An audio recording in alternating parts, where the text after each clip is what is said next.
નમસ્કાર વિદ્યાર્થી મિત્રો. ધોરણ 12 વાણિજ્ય વ્યવસ્થા અને સંચાલનની અંદર પહેલા પાઠની અંદર ભાગ નંબર 6 એની અંદર આપણે જોવાનું છે. તો એની વાત કરીએ તો મિત્રો આપણે સંચાલનના કાર્યો છઠ્ઠા ભાગની અંદર આપણે સંચાલનના કાર્યો કઈ રીતે અને જુદા જુદા સંચાલન શાસ્ત્રી દ્વારા જે સંચાલનનું કાર્યનું વર્ગીકરણ કરેલું છે એ વિશે આપણે અભ્યાસ કરવાના છીએ. તો જોઈએ. ધંધાકીય હેતુઓ સિદ્ધ કરવા માટે તેનું સંચાલન કાર્યક્ષમતાપૂર્ણ થવું જોઈએ. કોઈ પણ ધંધો છે એનો હેતુ જો સિદ્ધ કરવો હોય તો એનું જે સંચાલન છે એ કાર્યક્ષમતાપૂર્વક યોગ્ય થવું જોઈએ. આ માટે સંચાલન પ્રક્રિયાને અનુસરવી પડે છે અને આખી એક સંચાલન પ્રક્રિયા હોય, એક આખું આયોજન હોય. એ આયોજન છે એનું છે એ આપણે અનુસરણ કરવું પડતું હોય છે. પ્રક્રિયા એટલે પૂર્વ નિર્ધારિત હેતુને સિદ્ધ કરવા માટે તબક્કાવાર ચાલતી સતત પ્રવૃત્તિ. પ્રક્રિયા એટલે શું? પૂર્વ નિર્ધારિત હેતુને સિદ્ધ કરવા માટે તબક્કાવાર ચાલતી પ્રક્રિયા એ કહેવામાં આવે છે મિત્રો. તો આવી રીતે જુદી જુદી તબક્કાવાર કાર્ય થતું હોય છે. એકમના હેતુઓ પ્રાપ્ત કરવા માટે સંચાલનના વિવિધ કાર્યો તબક્કાવાર ક્રમબદ્ધ ગોઠવવામાં આવે છે. એકમની અંદર કાર્ય સિદ્ધ કરવા માટે જુદા જુદા તબક્કાને ક્રમમાં ગોઠવવામાં આવે છે. કયું કામ પહેલું કરવું, કયું બીજું કરવું, કયું ત્રીજું કામ કરવું, એવી રીતે જુદા જુદા જે કામને ક્રમમાં ગોઠવવામાં આવે એને સંચાલનને તબક્કાવાર ગોઠવવું ગણવામાં આવે છે મિત્રો. તેથી સંચાલનને એક એવી પ્રક્રિયા તરીકે ઓળખવામાં આવે શક્ય છે કે સંચાલન પ્રક્રિયા કયા કયા તબક્કાઓ હોવા જોઈએ અને એ માટે જુદા જુદા વિદ્વાનોએના મંતવ્ય આપણે જોવાના છે. અને એ ખાસ કરીને જુદા જુદા સંચાલન શાસ્ત્રીઓએ એના જુદા જુદા આ તબક્કાને એક એના પોતાના મંતવ્યો બતાવ્યા છે. સંચાલનનો અભ્યાસ વિષય અથવા જ્ઞાનને એક ક્ષેત્ર તરીકે ઓળખવામાં આવે છે. ત્યારે તે અંગે અનેક વિચારકોએ, વિદ્વાનોએ જુદા જુદા મંતવ્યોનો અભિપ્રાય આપેલો છે મિત્રો. હવે આપણે જુદા જુદા સંચાલન શાસ્ત્રીઓ છે એ અહીંયા 5 સંચાલન શાસ્ત્રીઓના નામ આપણને આપ્યા અને એ આપેલા નામ ઉપર સંચાલનનું વર્ગીકરણ કઈ રીતે આખું મેનેજમેન્ટ કરી શકાય એ આપણને આપ્યા. અને કાર્યો શું છે? તો એમાં પહેલો સંચાલન શાસ્ત્રીની વાત કરીએ તો કુંતનજલ અને ઓડોનલ. કુંતનજલ અને ઓડોનલે જે સંચાલનનું વર્ગીકરણ કર્યું તે એમાં કઈ કઈ બાબતો બતાવી છે? પહેલું એને આયોજન બતાવ્યું છે, બીજું વ્યવસ્થા તંત્ર, ત્રીજી વસ્તુ કર્મચારી વ્યવસ્થા, દોરવણી અને અંકુશ. આ 5 વસ્તુ ક્રમમાં ધ્યાનમાં રાખી કોઈ પણ સંચાલન કરવામાં એકમનો ધ્યેય સિદ્ધ કરી શકાય છે મિત્રો. ત્યાર પછી હેનરી ફેયોલનું વર્ગીકરણ. હેનરી ફેયોલે પણ એવું બતાવ્યું છે. તો એને 5 વસ્તુ આપી છે. એને આયોજન, વ્યવસ્થા તંત્ર, આદેશો આપવા, સંકલન અને અંકુશ. આ 5 વસ્તુ હેનરી ફેયોલે આપણને બતાવ્યું છે. ત્યાર પછી પીટર ડકરનું વર્ગીકરણ. એને 3 બાબતો બતાવી છે: ધંધાનું સંચાલન, સંચાલકોનું સંચાલન અને કામદારો, કામ કરનારાનું સંચાલન. આ 3 બાબતો બતાવી છે એકમની અંદર. લુથલ ગ્લુકનું વર્ગીકરણની વાત કરીએ તો એને 7 વસ્તુ બતાવી છે: આયોજન, વ્યવસ્થા તંત્ર, કર્મચારી વ્યવસ્થા, દોરવણી, સંકલન, માહિતી પેષણ અને અંદાજપત્ર. અને પાંચમા સંચાલન શાસ્ત્રી જ્યોર્જ ટેરીનું વર્ગીકરણની વાત કરીએ તો એને 4 બાબતો દર્શાવવામાં આવી છે. એમાં આયોજન, વ્યવસ્થાતંત્ર, દોરવણી અને અંકુશ. મિત્રો, આની અંદર જે પહેલા સંચાલન શાસ્ત્રી છે કુંતજન ઓડોનલ, એની જે 5 વસ્તુ બતાવી છે ને એ મોટા ભાગના સંચાલન શાસ્ત્રીઓએ બતાવેલી જોવા મળે છે. તો આપણે એમાંથી અહીંયા 5 વસ્તુઓ ભણવાની છે. એમાં પહેલું છે આયોજન. આયોજન કોને કહેવાય? આગળ મિત્રો આખા પાઠ ભણવાના છે આ 5 આયોજન, વ્યવસ્થાતંત્ર, કર્મચારી વ્યવસ્થા, દોરવણી અને અંકુશના. અહીંયા આપને ટાઇટલ આપેલું છે, થોડીક સમજણ આપી છે. આયોજન કોને કહેવાય, એકમની અંદર શું મહત્વ છે એ આપણે થોડુંક જોઈએ.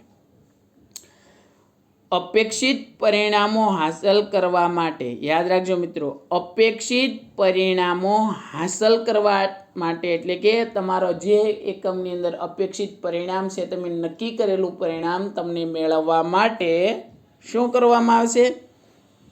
એ હકીકત હાંસલ કરવા માટે હકીકતોની પસંદગી કરવી, તેની વચ્ચે આંતર સંબંધો સ્થાપવા, જરૂર પ્રવૃત્તિનું અવલોકન કરી, ઘડતર પૂર્તિ માટે જે પૂર્વાનુમાન કરવું અને આયોજન કરવું. યાદ રાખજો, તમારે જે કોઈ પરિણામ હાંસલ કરવા છે એના માટે તમારે પૂર્વ અનુમાન કરવું જોઈએ. પૂર્વ અનુમાન એટલે શું? તો કે જ્યારે કામ કરવાનું હોય તે પહેલાં એનું આખું આયોજન કરવું જોઈએ. હું આ પ્રમાણે કામ કરીશ, મારે આવો લક્ષ્યાંક છે, એ લક્ષ્યાંકને પાર પાડવા માટે આ કામ કરવું છે. મિત્રો, સંચાલનના કાર્યની શરૂઆત આયોજનથી થાય છે. કોઈ પણ સંચાલન વ્યક્તિ છે, કોઈ પણ એકમ લો, કોઈ પણ કાર્ય લો, પહેલું કામ આયોજન કરવું પડતું હોય છે. આયોજન એટલે શું? કોઈ પણ કામ નક્કી કરવું એટલે આયોજન. એટલે પહેલું સંચાલનનું પહેલું જ કાર્ય શું છે? આયોજન કરવું. નક્કી કરેલા હેતુ સિદ્ધ કરવા માટે કયું કાર્ય કોણે, ક્યારે, કેવી રીતે, કેટલા પ્રમાણમાં કરવું છે, કાર્ય પૂર્ણ કરવાનું છે, તેની અગાઉથી કરવામાં આવતી બુદ્ધિપૂર્વકની વિચારણા એટલે આયોજન. આયોજન કોને કહેવાય? કે માનો કે તમારે જે કાર્ય કરો છો એ કાર્ય ક્યારે પૂર્ણ થશે, કોણ કરશે, પછી કેવી રીતે કરશે, કેટલા પ્રમાણમાં થશે, ક્યારે પૂર્ણ થશે, આ અગાઉથી જે નક્કી કરો છો એને આયોજન કહેવામાં આવે છે. ભવિષ્ય માટેની પૂર્વ વિચારણા વર્તમાન સમયમાં કરવી એટલે આયોજન. બીજી વ્યાખ્યા, ભવિષ્ય માટેની પૂર્ણ વિચારણા, આવવા સમયની પૂર્વ વિચારણા કરવી અને વર્તમાનમાં જેનો ઉપયોગ કરવો છે સમય કરી અને વર્તમાનમાં ઉપયોગ કરવો એને આયોજન કહેવામાં આવે છે. ભવિષ્યમાં આવનારા જોખમો, અનિશ્ચિતતા ઘટાડવા માટે આયોજન જરૂરી છે. ભવિષ્યની અંદર કોઈ પણ આવનારા જોખમો છે, અનિશ્ચિતતા છે, એને ઘટાડવા માટે આયોજન ખૂબ જ આવશ્યકતા છે. દાખલા તરીકે આપણે એકમ શરૂ કરીએ ત્યારે સ્વાભાવિક છે નાનો એકમ કરીએ, પણ ભવિષ્યમાં એમાં વિકાસ થશે તો એના માટેની જગ્યાનું આયોજન આપણે પહેલેથી કરતા હોઈએ છીએ. ખાસ કરીને આયોજનને લીધે એકમની બધી જ પ્રવૃત્તિ વ્યવસ્થિત બને છે. આયોજન હશે તો એકમની તમામ પ્રવૃત્તિ વ્યવસ્થિત યોગ્ય બને છે. કોઈ રહી જતી નથી, કોઈ બેવડાતી નથી અને ધ્યેય સિદ્ધિનો માર્ગ સરળ બની જાય. ધ્યેય સિદ્ધ કરવા માટે વૈકલ્પિક માર્ગ હોય તો શ્રેષ્ઠ માર્ગ પસંદ કરવાનું આયોજન ઉપયોગી છે. તમારે કોઈ પણ ધ્યેય સિદ્ધ કરવો હોય અને એનો શ્રેષ્ઠ માર્ગ હોય તો એક જ વસ્તુ છે આયોજન. આયોજન જેટલું તમારું વ્યવસ્થિત એટલો તમારો ધ્યેય સિદ્ધિ સરળ બની જાય છે. તેથી જ આયોજનનું કાર્ય એ મૂળભૂત રીતે પસંદગીનું કાર્ય કહેવામાં આવે છે. આયોજનનું કાર્ય એટલે શું? પસંદગીનું કાર્ય. મિત્રો, સંચાલનના અન્ય કાર્યો જેવા કે વ્યવસ્થાતંત્ર હોય, કર્મચારી વ્યવસ્થા હોય, સંકલન હોય, અંકુશ હોય વગેરેનો આધાર આયોજન ઉપર રહેલો છે. આ દરેક વસ્તુ કાર્ય કરવા માટે પહેલી જ વસ્તુ આયોજન કરવું પડતું હોય છે મિત્રો. ત્યાર પછી મિત્રો બીજી વસ્તુ આપણે વાત કરીએ તો વ્યવસ્થા તંત્ર, પ્રબંધ કહેવામાં આવે છે. વ્યવસ્થા તંત્ર એટલે શું? તમે આયોજન કરો તો આયોજનને પૂર્ણ કરવા માટે શું કરવું પડે છે? વ્યવસ્થા ગોઠવવી પડતી હોય છે. એને કહેવાય વ્યવસ્થા તંત્ર. જો સમાન હેતુ સિદ્ધ અર્થે કાર્ય વ્યક્તિઓ વચ્ચે સત્તા અને જવાબદારીની વહેંચણી કરવા માળખાને વ્યવસ્થા તંત્ર કહેવામાં આવે છે. સમાન હેતુ સિદ્ધ કરવો હોય અને તમારી પાસે એક કરતાં વધારે વ્યક્તિ છે, એ દરેક વ્યક્તિની પોતાની આવડત પ્રત્યે સત્તા અને જવાબદારીની જે વહેંચણી કરવામાં આવે છે એને વ્યવસ્થા તંત્ર કહેવામાં આવે છે. દાખલા તરીકે કોઈ પણ કંપની હોય, કંપનીની અંદર અલગ અલગ વિભાગ હોય, 100 માણસો કામ કરતા હોય ને અલગ અલગ વિભાગ હોય તો બધાને એક વિભાગમાં કામ નહીં, અલગ અલગ વિભાગની કામ સોંપવામાં આવે એને વ્યવસ્થા તંત્ર કહેવામાં આવે છે. આયોજન દ્વારા ધ્યેય, નીતિ, કાર્યક્રમ નક્કી કરવામાં આવે છે. આયોજનનું કામ શું? ધ્યેય નક્કી કરવો, નીતિ નક્કી કરવા, નિયમો નક્કી કરવા, કાર્યક્રમ નક્કી કરવા, આ આયોજનનું કામ. પણ જેને પાર પાડવા માટે વ્યવસ્થા તંત્ર રચના કરવી પડે છે. તમે જે ધ્યેય નક્કી કર્યો ખાલી ધ્યેયથી કામ થઈ જશે? નહીં. આયોજનથી કામ થાય? નહીં. તો એ કામનો અમલ કરવા માટે વ્યવસ્થા તંત્ર ખૂબ જ ઉપયોગી છે. નિર્ધારિત ધ્યેય સિદ્ધ કરવા માટે એકમની પ્રવૃત્તિ જુદા જુદા વિભાગોમાં જુદા જુદા માનવી જૂથો વચ્ચે વહેંચી દેવામાં આવે છે. નિર્ધારિત ધ્યેય સિદ્ધ કરવા માટે અને એ નિર્ધારિત ધ્યેય સિદ્ધ કરવા માટે એકમની પ્રવૃત્તિ જુદા જુદા ભાગોની અંદર માનવ જૂથોને વહેંચી દેવામાં આવે છે. દાખલા તરીકે એકમની અંદર કર્મચારી વ્યવસ્થા એક વ્યક્તિને આપવામાં આવે છે, ઉત્પાદન વિભાગ એક વ્યક્તિને આપવામાં આવે છે, વેચાણ વિભાગ એક વ્યક્તિને આપવામાં આવે છે, એકાઉન્ટ કે નાણાં બજાર છે એક વ્યક્તિને આપવામાં આવે છે. આ રીતે જુદા જુદા વ્યક્તિને જુદું જુદું કાર્ય સોંપવામાં આવે છે અને તેમને સત્તાને જવાબદારીની વહેંચણી કરવામાં આવે છે. અને જે વ્યક્તિને તમે કામની સોંપણી કરો છો એની સાથે સાથે તમારે સત્તા અને જવાબદારી આપવી પડે છે.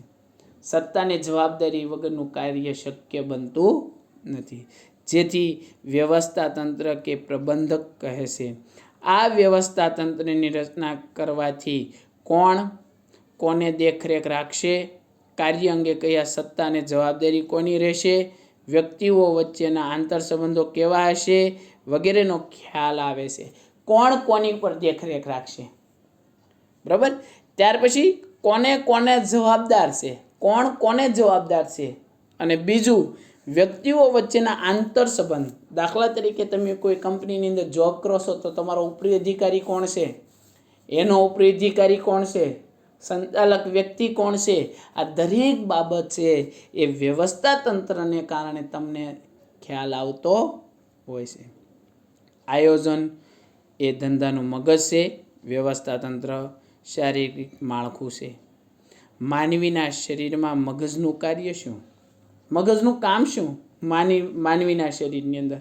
તો કે બૌદ્ધિક નિર્ણય લેવાનું અને તેમનો અમલ શરીરના વિવિધ અંગ કરે છે. દાખલા તરીકે મગજ એમ કે સૂઈ જાઓ તો સૂઈ જાઓ, મગજ એમ કે ઊભા થાવ તો ઊભા થાવ. શરીરની અંદર મગજ નિર્ણય લે અને જુદા જુદા અંગો એનું કાર્ય કરે છે. એમ ધંધાકીય એકમની અંદર આયોજનનું કાર્ય નિર્ણય લેવાનું છે અને વ્યવસ્થા તંત્રનું કામ વ્યવસ્થા કે વિભાગીય કાર્યનો નિર્ણય અમલ કરવાનું કામ વિભાગના કાર્ય કરતા કર્મચારી સત્તા અને જવાબદારીનું સોંપવામાં આવે છે. એટલે આ રીતે વ્યવસ્થા તંત્ર આયોજનનું કામ વ્યવસ્થા તંત્ર છે. એકમની અંદર આયોજન નિર્ણય લેશે અને વ્યવસ્થા તંત્ર એના કાર્ય કરે છે. એવી જ રીતે જોવા મળશે મિત્રો. કર્મચારી વ્યવસ્થા તો ડૉક્ટર જ્યોર્જ ટેરી શું કહેશે કે કર્મચારી વ્યવસ્થા ઉદ્દેશ સંતોષકારક અને સંતુષ્ટ કર્મચારી દળ ઊભું કરવાનો હોય છે. કર્મચારીનો ઉદ્દેશ વ્યવસ્થા તંત્રની સંતુષ્ટ અને સંતોષકારક કર્મચારી ઊભું કરવાનો છે. આ જાળવી રાખવાનો અને વિકસાવવાનો છે. જ્યાં એકમ હોય ત્યાં કર્મચારી હોય. યાદ રાખજો, જ્યાં એકમ હોય ત્યાં કર્મચારી ફરજિયાત હોય. કર્મચારીઓ વિજ્ઞાનનું એકમ આત્મા વિજ્ઞાનનું હાડ પિંજર છે.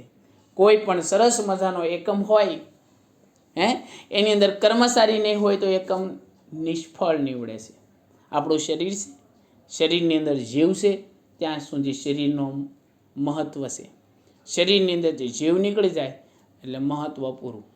લઈ જાઓ અશ્વિની કુમાર, લઈ જાઓ શમશાન ઘાટે. એમ કોઈ પણ એકમ છે, એકમની અંદર સૌથી મહત્વની વસ્તુ શું છે? કર્મચારી. કર્મચારી છે તો જ એકમનું. દાખલા તરીકે તમારા ઘરે ઓડી ગાડી પડી હોય પણ તમને આવડતી ન હોય તો શું કામની? એટલે તમારી પાસે બધા સાધનો છે પણ સાધનોને કઈ રીતે ચલાવવા છે એ નથી આવડતા, શું કામના? કર્મચારી બહુ જ એકમની અંદર મહત્વનો ભાગ ભજવે છે. કોઈ પણ એકમની પ્રવૃત્તિ અંતિમ આધાર કર્મચારી પર રહેલો છે. જેટલા કર્મચારી સારા એટલો તમારો એકમનો વિકાસ સારો. જેટલા કર્મચારી નબળા એટલો તમારો વિકાસનો એકમ નબળો જોવા મળે છે. યોગ્ય જગ્યાએ, યોગ્ય સમયે, યોગ્ય સંખ્યામાં, યોગ્ય લાયકાત ધરાવતા કર્મચારીની ભરતી, પસંદગી, તાલીમ, બઢતી, બદલી, છૂટા કરવા, નિવૃત્ત અથવા તેમને માટે કલ્યાણકારી પ્રવૃત્તિને લગતી વિચારણા સાથે કર્મચારી વ્યવસ્થા ધરાવે છે. યાદ રાખજો મિત્રો, તમારા એકમની અંદર જે કર્મચારી રાખો છો એકમનો સંપૂર્ણ આધાર તમારા કર્મચારી પર રહેલો છે. અને એ દાખલા તરીકે જ્યારે જોઈએ ત્યારે કર્મચારી મળે, યોગ્ય જગ્યાએ, યોગ્ય સંખ્યામાં, યોગ્ય સમયે, યોગ્ય લાયકાત ધરાવતા કર્મચારી. દાખલા તરીકે તમારે કોઈ ઉત્પાદન વિભાગ સારું કરાવી શકે એવો વ્યક્તિની જરૂર હોય ને તમને એકાઉન્ટન્ટ મળે તો કોઈ કામનું નથી. જે હોદ્દાની અંદર, જે વિભાગની અંદર જે કર્મચારીની જરૂર છે એ જ વિભાગના કર્મચારી, એની આવડતવાળા જ વિભાગના કર્મચારીની ભરતી કરો, 100% તમારો એકમ છે એ સફળ બની શકે છે. ત્યાર પછી જોઈએ લાયકાત ધરાવતા કર્મચારી. પસંદગી એવી કરો કે જે વિભાગની અંદર જે કર્મચારી છે એની આવડત અને એની લાયકાત એની પાસે હોવી જોઈએ. તાલીમ, કર્મચારીને તમારા એકમ પ્રત્યે પૂરેપૂરી તાલીમ આપો. તાલીમ પામેલા કર્મચારીને કોઈ દિવસ નુકસાન થતું અટકશે. તમને બધી જ વસ્તુ આવડતી છે ને તો નુકસાન નહીં થાય, પણ નહીં આવડતું હોય તો નુકસાની થવાનો પ્રશ્ન જોવા મળે છે. બદલી, એક જગ્યાથી વારંવાર બદલી થવાને કારણે પણ એકમની અંદર નુકસાની જોવા મળે છે. બઢતી એટલે શું?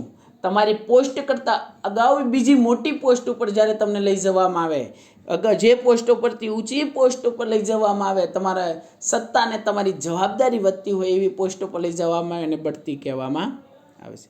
છૂટા કરવા, જરૂર ન હોય ને છૂટા કરી દેવા, એને કારણે પણ એકમની નુકસાની જોવા મળે છે. નિવૃત્ત વગેરે કલ્યાણકારી પ્રવૃત્તિ, આ બધી વિચારણા કરવાની હોય, વ્યવસ્થા તંત્ર કરવામાં આવે છે. કર્મચારીને સંતોષાયેલા હોય તો તેમનો ઉત્સાહ, જુસ્સો વધે છે. કર્મચારીને દરેક બાબતમાં સંતોષ થશે તો એના જુસ્સા, કામ કરવામાં ઉત્સાહ વધતો જોવા મળે છે.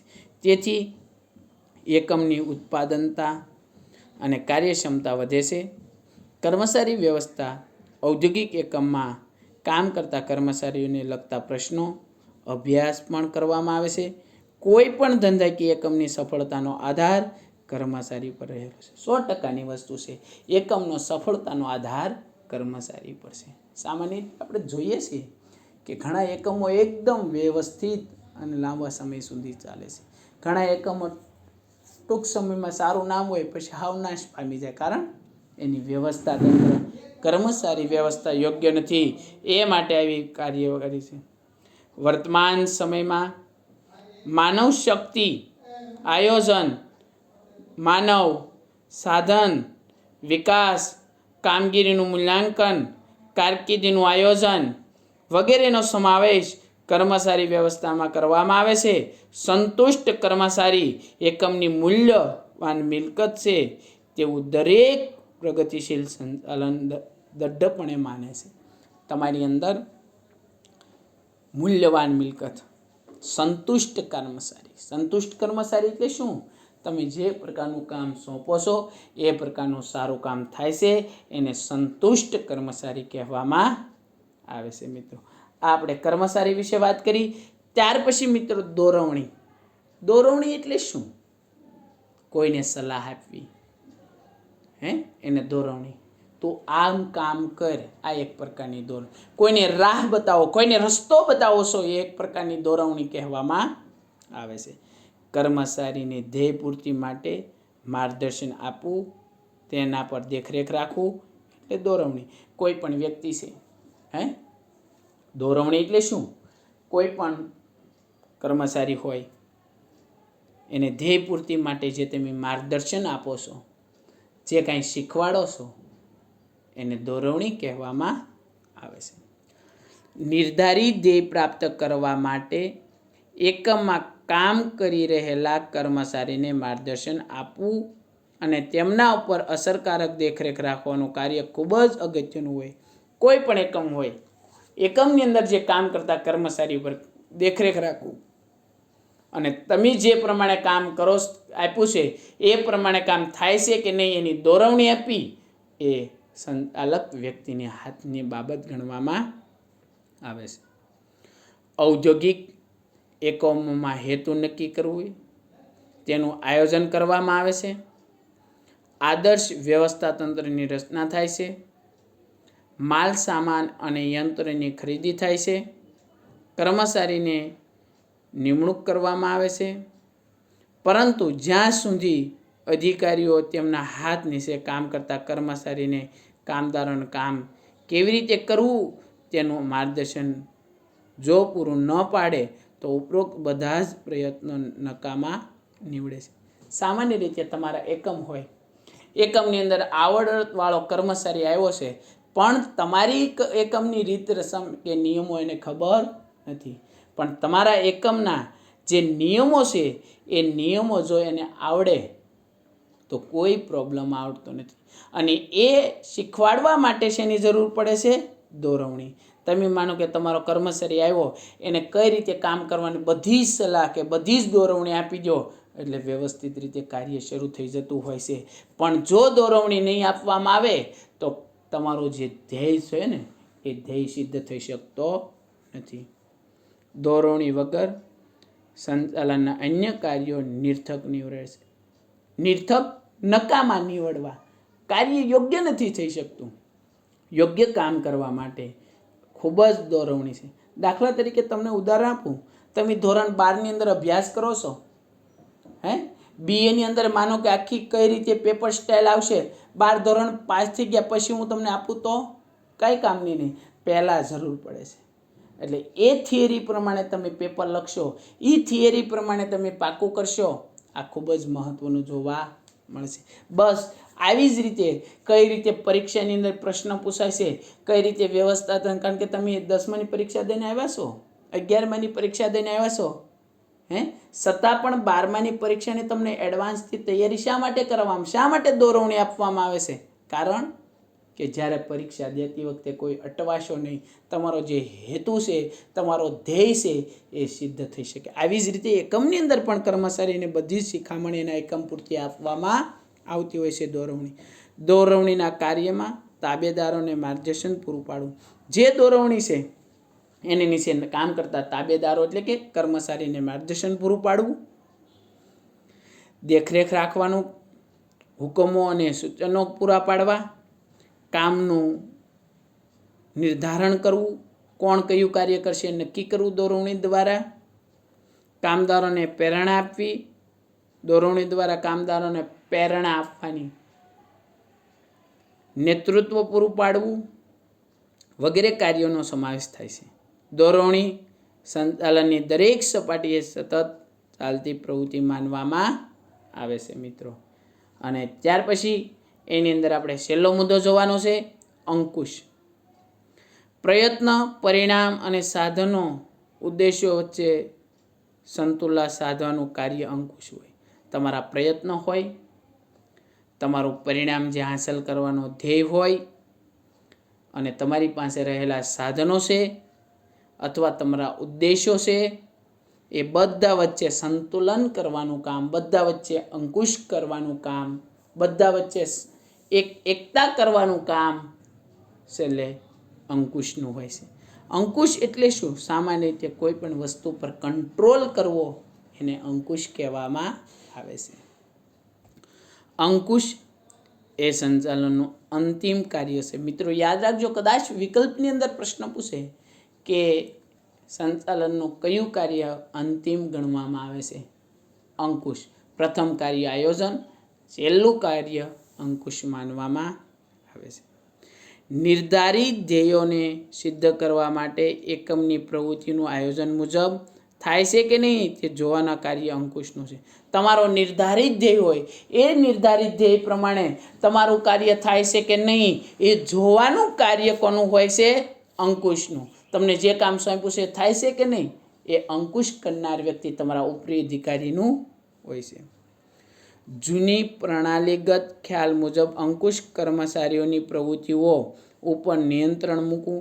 પહેલાં જૂના સમયમાં કેવી હતી? અંકુશ કોને કહેવાય?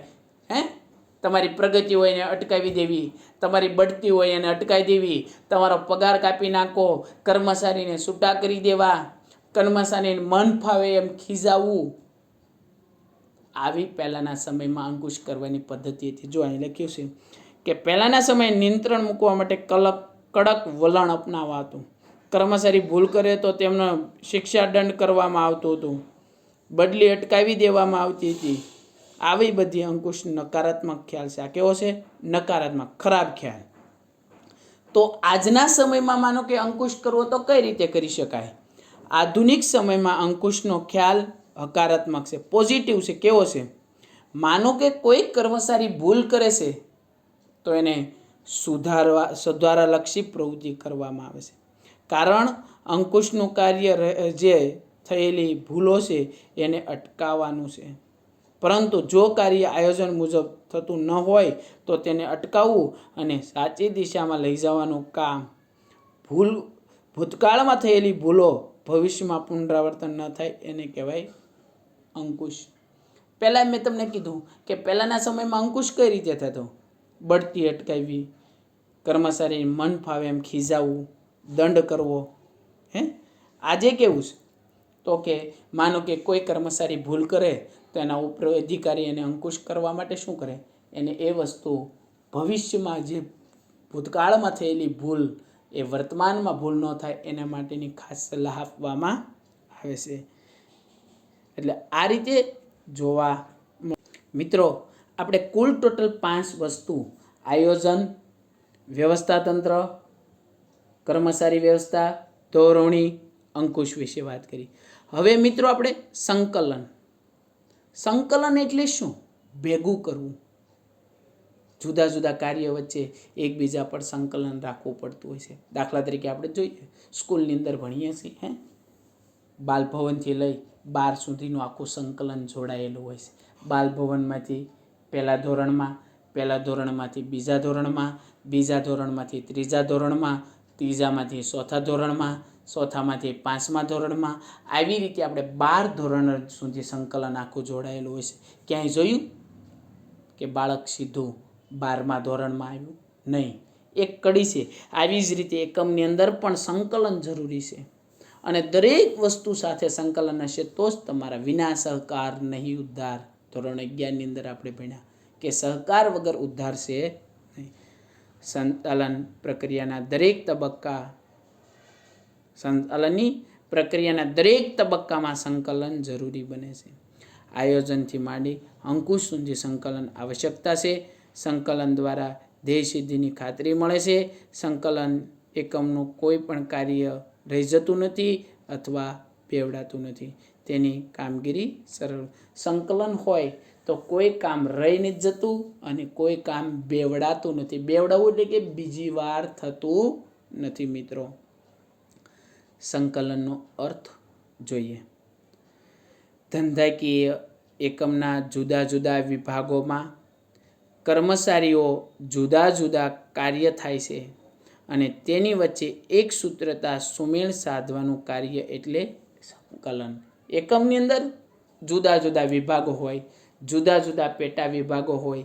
આ બધા વિભાગો કે પેટા વિભાગો સાથે એક સુમેળ સાધવો. સુમેળ સાધવો એટલે એક સૂત્રતા કરવી, એક સૂત્રતા, એક સુમેળતાથી, એકતાથી કાર્ય કરવામાં આવે છે.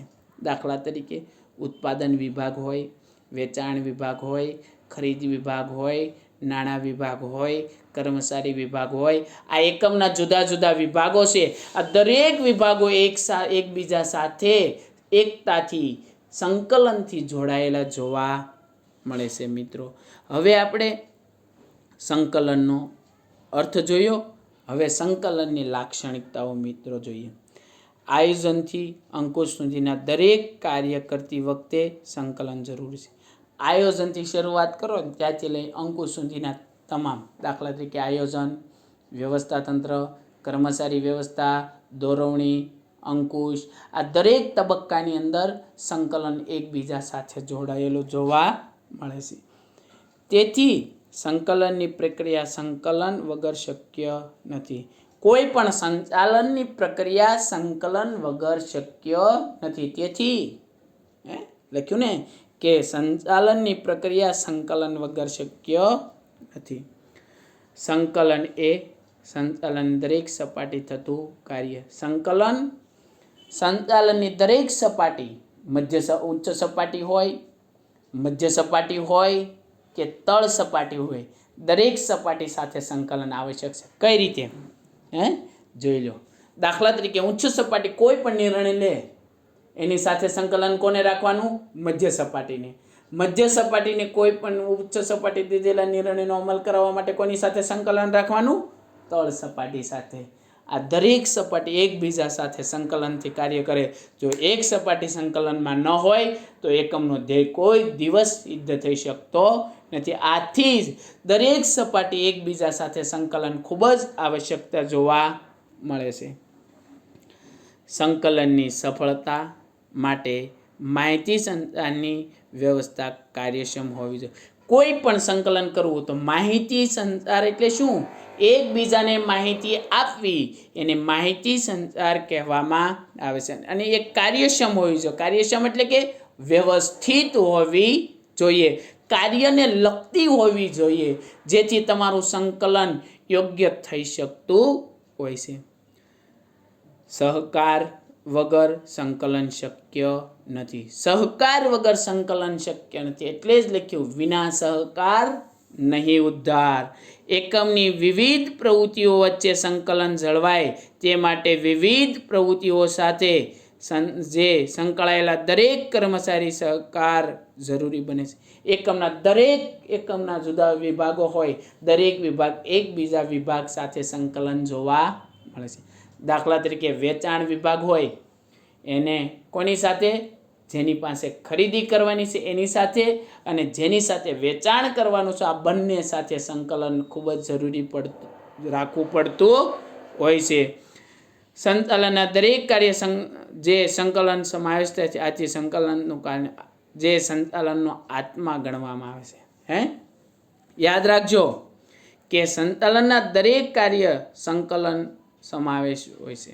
આથી સંકલનને સંચાલનનો શું ગણવામાં આવે છે? આત્મા ગણવામાં આવે છે. મિત્રો, આ આપણે લાક્ષણિકતા જોઈ. હવે આપણે સંકલનનું મહત્વ જોઈએ. તો આપણે સંકલનના જુદા જુદા મુદ્દાઓ આપણે મહત્વ આપેલા છે. આ મિત્રો 2 માર્કની અંદર, 3 માર્કની અંદર પ્રશ્ન પૂછાય છે કે સંકલનનું મહત્વ સમજાવો અથવા સંકલનની લાક્ષણિકતા સમજાવો. તો આપણે મહત્વ સંકલનની જોઈએ.